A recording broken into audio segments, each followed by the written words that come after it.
Hello बच्चों, चलिए प्रश्न को देखते हैं।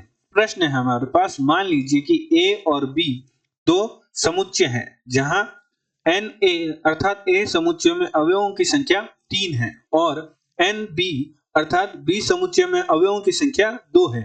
यदि x1 y2 z1 ए का बी के साथ कार्तीय गुणन में है तो ए और बी ज्ञात कीजिए जहां x, y और z भिन्न भिन्न अवयव हैं। चलिए सर्वप्रथम हम प्रश्न के लिए मुख्य अवधारणा लिखते हैं। मुख्य अवधारणा में हम समुच्चयों का कार्तीय गुणन या समुच्चयों का कार्तीय युग्म का अध्ययन करेंगे। समुच्चयों का कार्तीय युग्म जिसे हम उदाहरण की सहायता से समझते हैं। उदाहरण के तौर पर मान लीजिए हमारे पास A बराबर एक समुच्चय है जहां A समुच्चय के अवयव हमारे पास है A और B, एवं B बराबर हमारे पास समुच्चय है जहां B समुच्चय के अवयव हमारे पास है P, Q और R। तो A का B के साथ कार्तीय गुणन करने पर जो हमारे पास समुच्चय प्राप्त होगा उसके अवयव हमारे पास युग्म रूप में प्राप्त होंगे, जहां युग्म का जो प्रथम अवयव है वह A के समुच्चय के अवयव से लिया जाएगा और द्वितीय अवयव है वह B के समुच्चय के अवयव से लिया जाएगा। तो हमारे पास प्राप्त होगा A P A Q A R। इसी प्रकार हम B के लिए लिखेंगे तो B A B P B P B Q B R। इस प्रकार A का B के साथ कार्तीय गुणन ज्ञात किया जाता है। यदि हमें कहें B का A के साथ कार्तीय गुणन ज्ञात कीजिए तो इस स्थिति में जो युग्म का जो प्रथम अवयव है वह B के समुच्चय के अवयव से लिया जाएगा एवं द्वितीय अवयव है वह A के समुच्चय के अवयव से लिया जाएगा। तो हमारे पास प्राप्त होगा PA PB। इसी प्रकार Q के लिए लिखेंगे तो QA QB। इसी प्रकार R के लिए लिखेंगे RA और RB।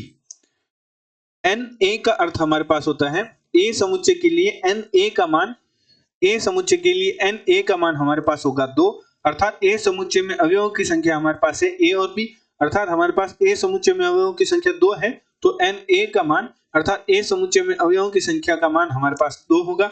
इसी प्रकार NB का मान हमारे पास होगा 3। अतः प्रश्नानुसार प्रश्न में हमें दे रखा है कि NA बराबर 3 है, अर्थात A समुच्चय में अवयवों की संख्या 3 है एवं NB का मान हमें दे रखा है 2 एवं A का B के साथ कार्तीय गुणन करने पर जो हमारे पास समुच्चय प्राप्त हो रहा है उसमें अवयव हमारे पास दे रखे हैं x1 y2 z1। हमें 3 ही अवयव दे रखे हैं, बाकी के अवयव नहीं दे रखे और हमें कहा है कि A समुच्चय और B समुच्चय ज्ञात कीजिए।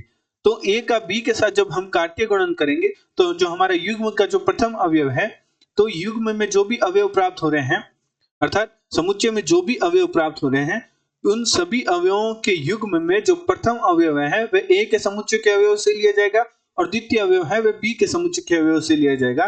तो हमारा x y और z है वह A समुच्चय के अवयवों से संबंध रखेगा और हमारा जो 1 और 2 है वह हमारा B के समुच्चय के अवयव से संबंध रखेगा। तो हमारे पास जो A समुच्चय का मान प्राप्त होगा अर्थात A समुच्चय के अवयव हमारे पास प्राप्त होंगे वह प्राप्त होंगे x y z एवं B समुच्चय के अवयव हमारे पास प्राप्त होंगे जो कि हमारे पास होंगे 1 और 2। आशा करते हैं आपको प्रश्न का समझ आया होगा। धन्यवाद।